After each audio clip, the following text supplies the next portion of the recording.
Here's your money briefing for Monday, August 28th. I'm Ariana Aspuru from the Wall Street Journal, filling in for J.R. Whalen.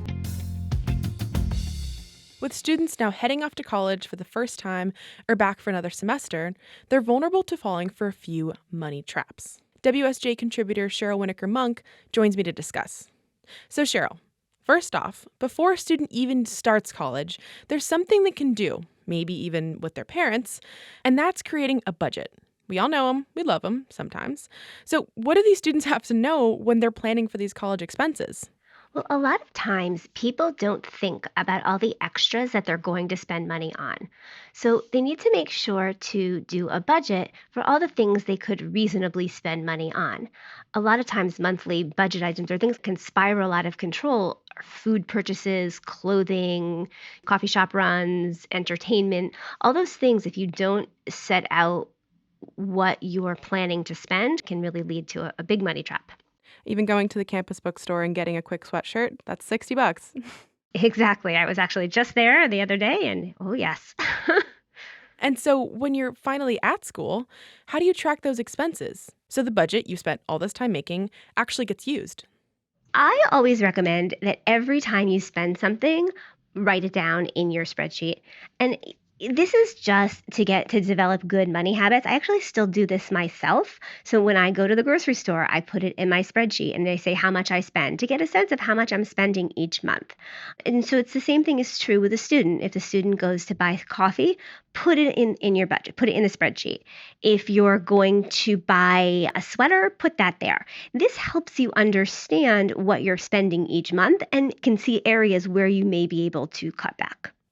What if you end up not tracking things so well and go over budget? So if you have a bank account, as most students do, you should make sure you set up an alert to monitor your account balances, and you want to make sure that you're not getting hit with overdraft fees. The FDIC data shows that overdraft fees can run around $35 per transaction, and that if you are just continuing to overdraft your account, that can really add up. There are some banks that no longer charge overdraft fees, so you can choose a different bank. The other option is to go for something called overdraft protection. That's going to allow funds to be automatically transferred from a linked account. So if you don't have money in the one account, it will just automatically transfer from the other account. That can be a lifesaver, but it can also be a risky practice if you don't already have good spending habits, because it works both ways, right? There's a safety measure to it, but on the other hand, it can just allow you to spend recklessly without feeling any repercussions. And another way students might try to get some flexibility in spending is with a credit card. What should they know before they sign up for one? Well, first of all, a lot of students aren't going to be able to sign up for a credit card on their own if they don't have income. There are rules that require them to have at least a certain amount of income, and that's going to depend on the card company and their underwriting rules. But let's say that they are making money, they have a camp job or something like that, then they can apply for a credit card. And they should just know that really don't spend more than you have.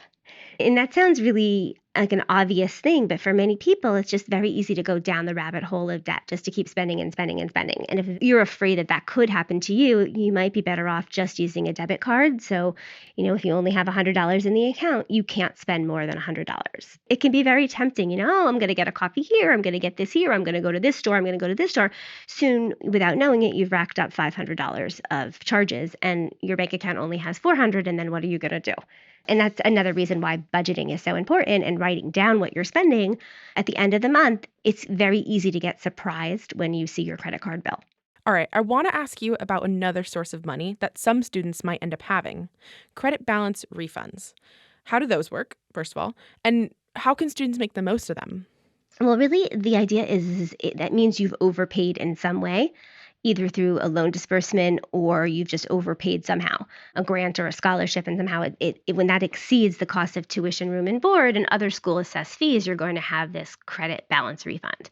That money is really supposed to be used for school-related things, so books, transportation, other education expenses. What you shouldn't do is use it for things like spring break. Sometimes students see that they have that money and they kind of go hog wild in terms of spending, and really it's supposed to be used for your college needs. And if you spend it in advance, then when you really need it, you won't have that money. And for students not living at home or in a dorm, an apartment is a really big expense. So, how can they make sure that extra cost is manageable? Well, again, it's also following that budget. And so, when you're taking out an apartment, you have to know how much you can actually afford each month and not signing leases for things that you can't afford. And also being careful when you sign a lease that if you plan to be there only 9 months, make sure you read the lease. If the lease is 12 months, you're on the hook for 12 months, even if you only plan to live there for 9 months. I mean, sometimes you can sublet, sometimes there are other options, but you really have to be careful when you're signing a lease that you know what you're actually signing. All right, we've been talking through a lot of possible mistakes and pitfalls that students can avoid. But big picture, why do these things matter for students when they're still at this relatively young age, just starting their financial lives? Well, anything you do now is really a precursor for what you're doing later on. So, the more you can learn now when the stakes are much smaller, the better off you'll be in a position later on. Like if you're doing a budget, even if you're not making a lot of money or making even any money, and but you have spending money from your parents, let's say, the budgeting tools you're learning now are going to help you later in life when the stakes are higher, when you have a job, when you have an apartment, when you have car payments, when you have all these other things. And that will help you get off on a more solid financial future. The other thing is that you want to make sure you're doing things like saving money now because again for the long run, like people don't think about retirement when they're 18, 19, 20, but retirement is a really big deal and it's a lot of money that people need to save. So getting started as soon as possible is really an advantage. That was Wall Street Journal contributor Cheryl Winokur Munk. And that's it for your Money Briefing. Today's show was hosted and produced by me, Ariana Aspuru, with deputy editor Chris Zinsley. We'll be back tomorrow morning. Thanks for listening.